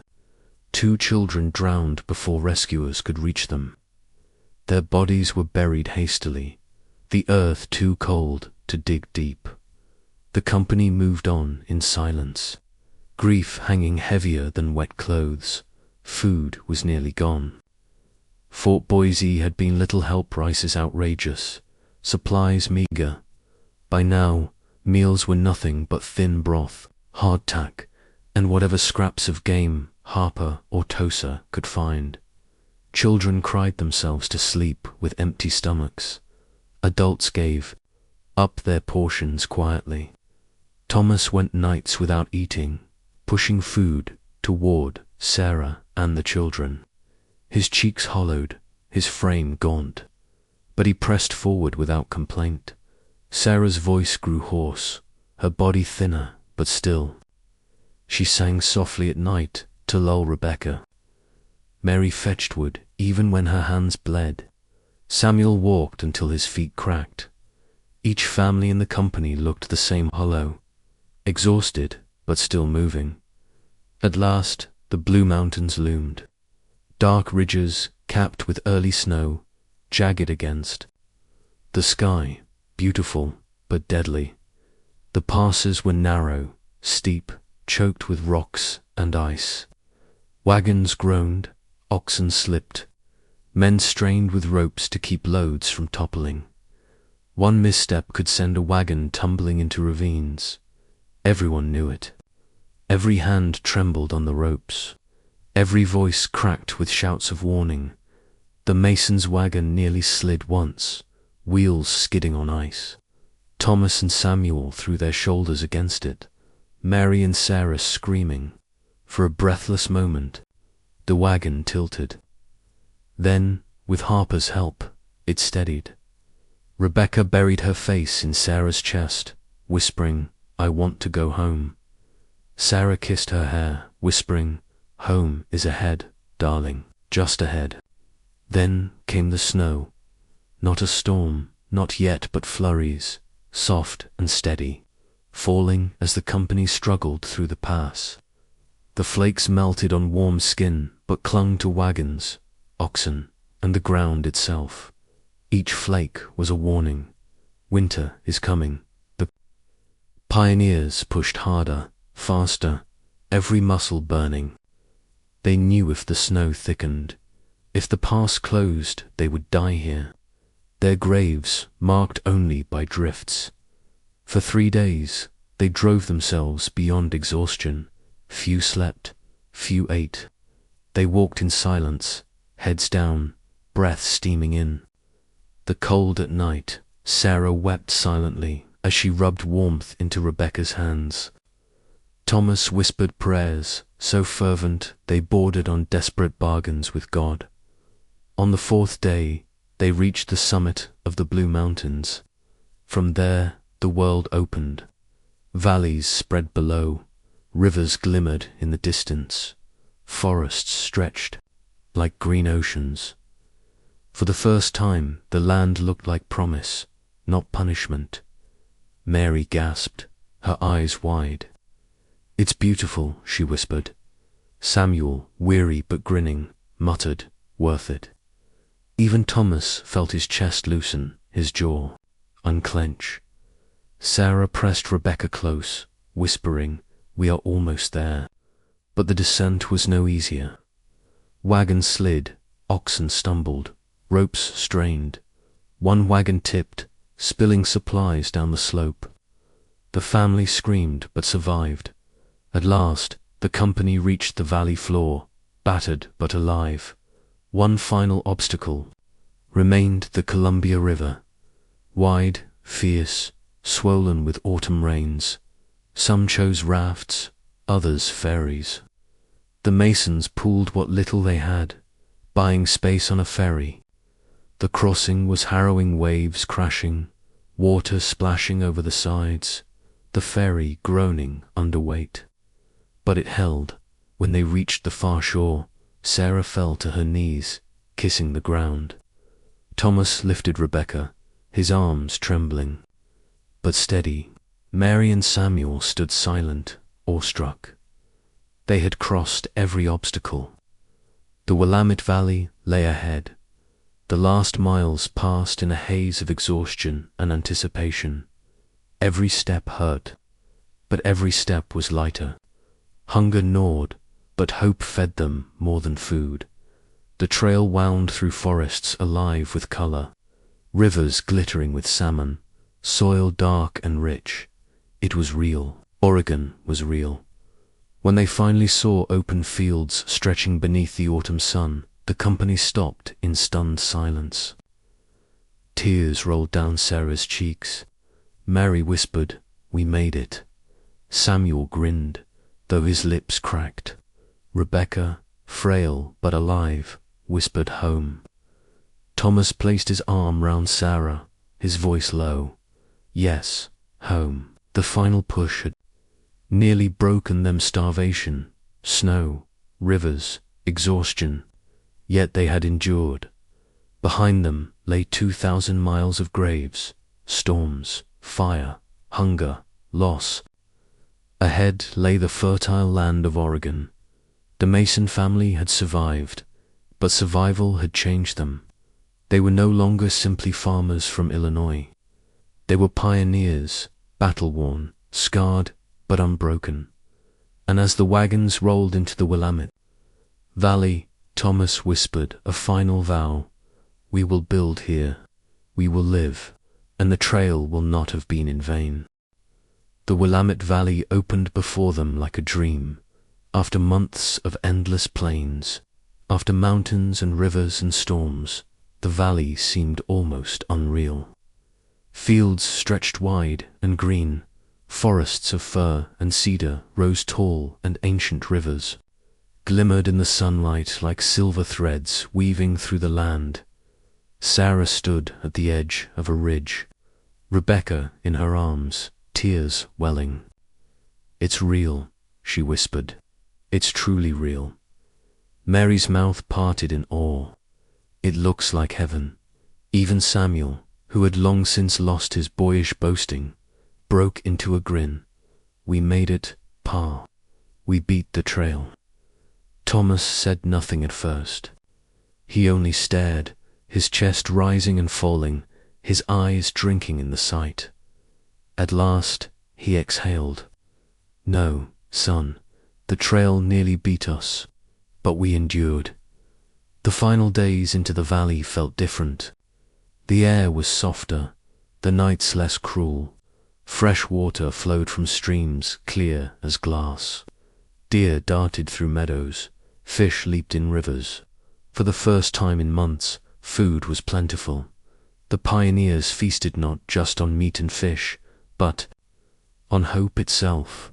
Children laughed again, chasing each other through the grass. Women washed clothes in the river, marveling at how white the cloth looked against clean water. Men walked lighter, their shoulders no longer bent by despair. The mason wagon rolled with new strength, though its canvas was torn and its wheels scarred. Every creak sounded not like struggle, but triumph at Oregon City. The pioneers registered their land claims under the Donation Land Act. Thomas and Sarah signed their names with trembling hands, the ink blotting slightly on the page. 640 acres, the clerk announced. Yours, provided you work it. Thomas felt the words like a benediction. Acres of their own, no landlord, no debts, soil rich and black, waiting to be ploughed. When he left the office, Sarah caught his arm. It's ours, Thomas, truly ours. He nodded, his voice thick. Yes, ours. The first task was shelter. With the help of Captain Miller's men, Thomas felled trees, shaping logs into walls. The sound of axes echoed through the valley, each strike a declaration. We survived, and we will build. Sarah directed Mary in sewing curtains from scraps of cloth. Samuel hauled wood proudly, eager to prove his strength. Rebecca carried handfuls of wildflowers, insisting they decorate the new home. When the rough cabin finally stood 4 walls, a roof, a hearth-surah wept openly. She kissed Thomas, whispering, "It isn't much, but it's ours." Thomas wrapped an arm around her shoulders. "It's more than I ever dreamed." Yet even in triumph, the weight of loss lingered. The trail's ghosts had followed them. The Henderson boy, Mrs. Caldwell, John Caldwell, his daughter, the Peterson children, dozens more. Each grave they passed was carved into memory, a reminder that survival came at a cost. One evening, Sarah lit a small lantern and placed it in the window of their cabin. For all who didn't make it, she said softly.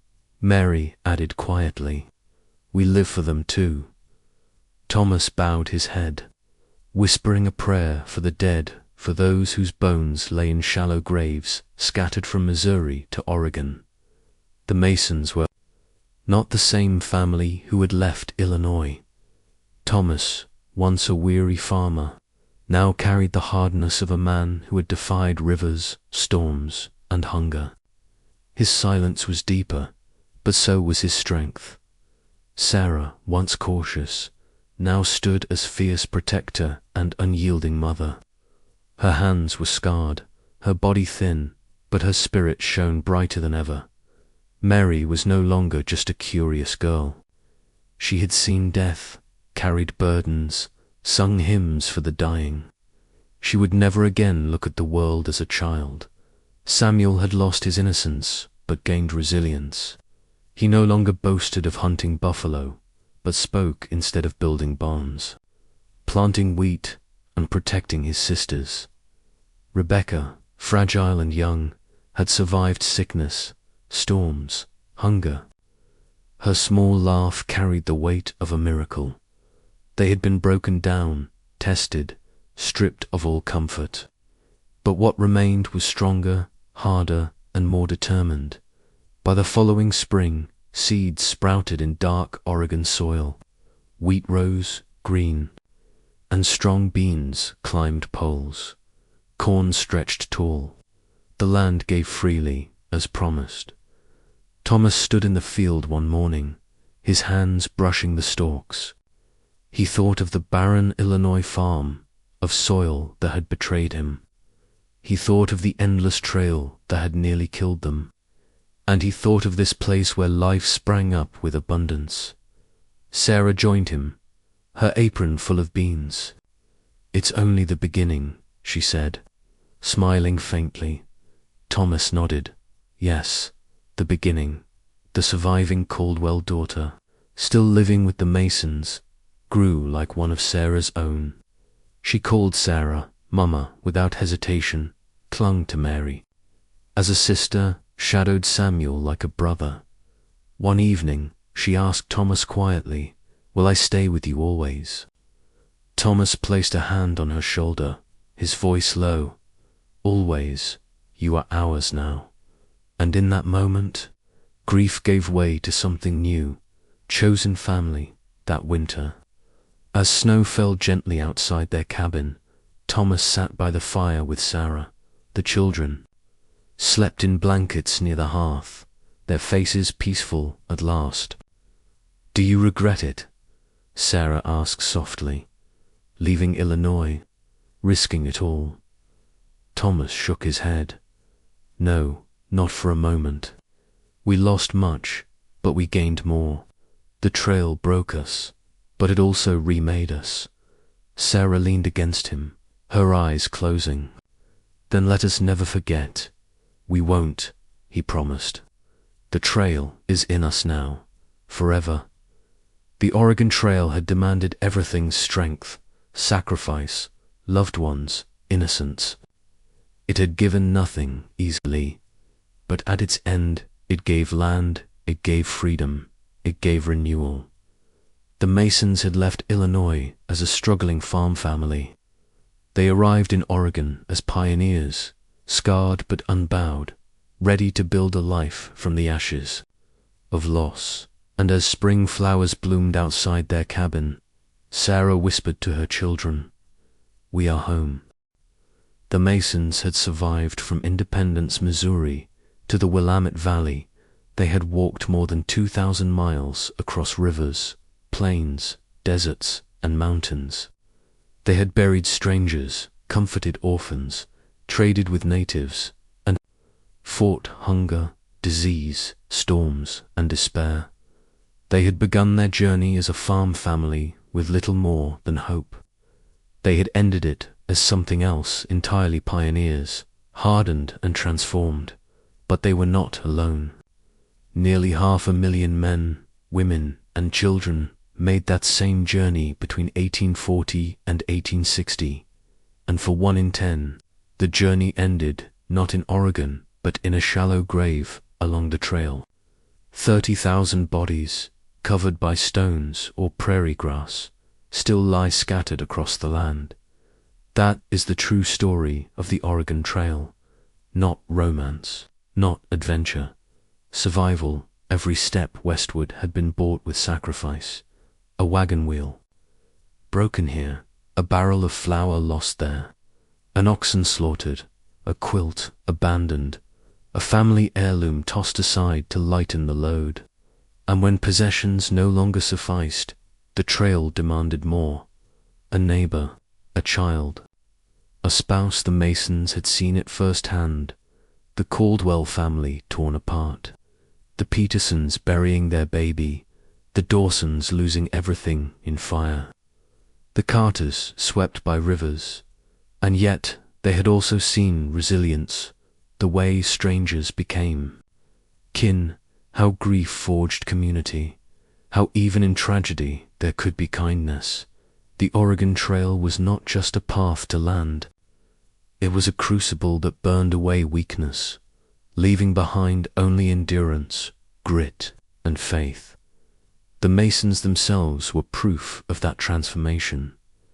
Thomas, once bowed by debt and weary soil, became a man who carried his family through storm and starvation, who held his son against the pull of a river and refused to let go.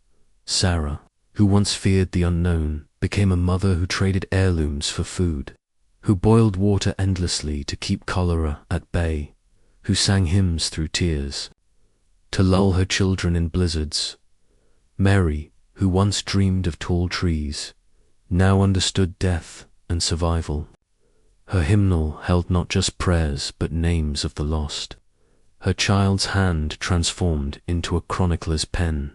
Samuel, once reckless and loud, became resilient, carrying burdens heavier than his age, walking until his feet bled but refusing to stop. Rebecca, small and frail, became a symbol of fragile hope that nearly silenced her, but did not. Her survival was a victory greater than any acre of land. They had been stripped bare, but in losing, they had gained. They had found strength they never knew they possessed. What does it mean to us now to look back at the Oregon Trail? It means remembering that the land we stand on today was not simply one was survived. It was bought with hunger, grief, and graves. It means honoring the courage of those who walked into the unknown, who risked everything for the chance at a better life. And it means recognizing the complexity, that while pioneers sought freedom and hope, their footsteps also marked the beginning of profound change for the native peoples who guided, traded, and sometimes resisted them. The trail is not one story, it is many, braided together, each strand both triumph and tragedy. The Oregon Trail asks us a question that echoes even now. What would you risk for a new beginning? Would you leave behind your home, your possessions, even the graves of your ancestors, to walk into an uncertain future? Would you endure storms, hunger, loss, and grief for the promise of something better? For the pioneers, the answer was yes, and though we may never face the trail as they did, we all walk our own roads of hardship, of sacrifice, of hope. The lesson of the Masons, and of all who walked west, is that endurance can carry us farther than we believe, that survival is not only about strength, but about unity, love, and the willingness to keep walking when every step hurts. Imagine the Masons now, years later, sitting in their Oregon cabin by firelight. The fields outside rich with wheat, the orchard blooming, the children grown. Thomas, older, scarred, watching his son mend fences. Sarah, her hair grey, teaching Rebecca to read by lamplight. Mary, writing her own story of the trail so that others would remember. They would never forget the graves, the storms, the hunger. But neither would they forget the laughter around fires, the flute of Tosa, the strength of strangers who became family. The Oregon Trail did not end with arrival. It lived on in every memory, in every scar, in every harvest they planted. And so, we remember. We remember the 30,000 who never made it. We remember the shallow graves scattered along the prairie.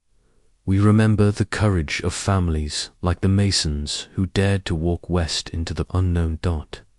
Because history is not just dates and maps. It is lives ordinary, lives lived with extraordinary courage. If this journey moved you walked beside the Masons in your mind. If you felt the hunger, the fear, the hope, then honor their story by keeping it alive. Tell me in the comments, would you have dared the Oregon Trail? Would you risk everything for the promise of a new life? Like this video if you believe the sacrifices of the pioneers deserve to be remembered. Subscribe for more untold histories, stories of endurance, survival, and the human spirit. Because the Oregon Trail was not just the story of a path. It was the story of people. People who remind us that even in the darkest nights, even against storms and hunger, the human spirit can endure.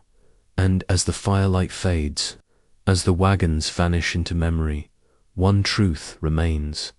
The trail is never truly over. We walk it still in every choice, every sacrifice, every step we take toward a future we cannot yet see. The Willamette Valley did not welcome them with ease, but it welcomed them with possibility. For the first time in months, the Mason family could breathe without fear that tomorrow might bring another burial.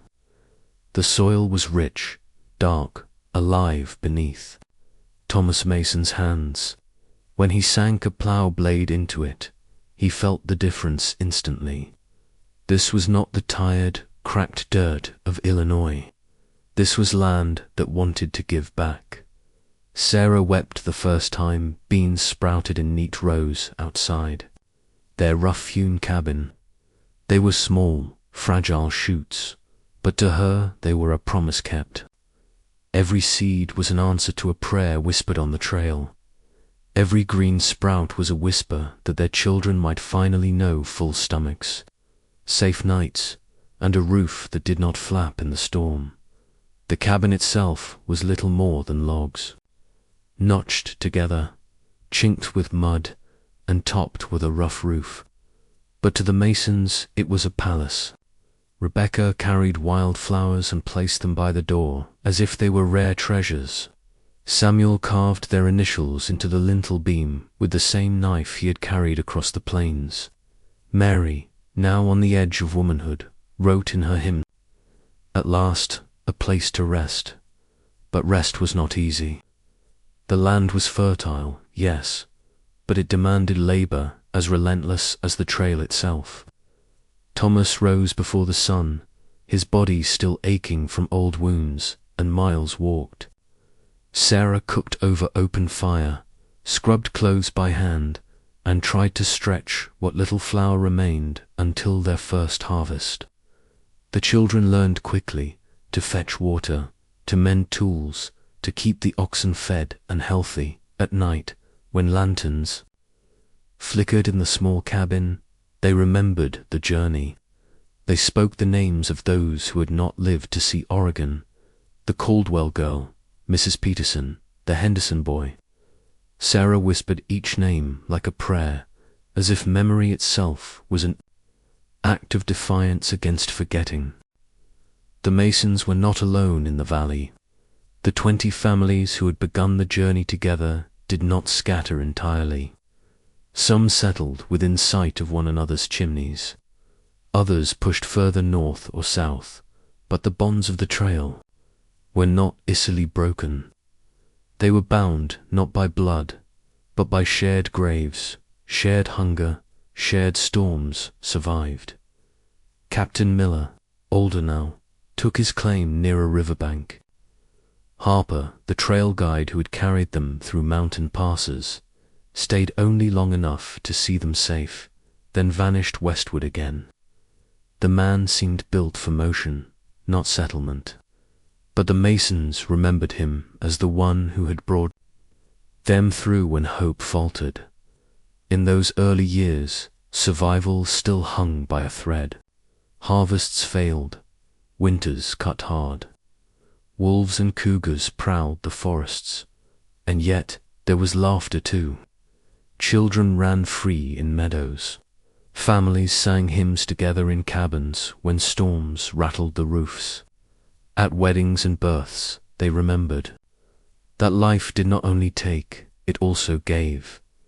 When neighbors fell ill, Sarah was there with her herbal teas, knowledge passed from Shoshone hands.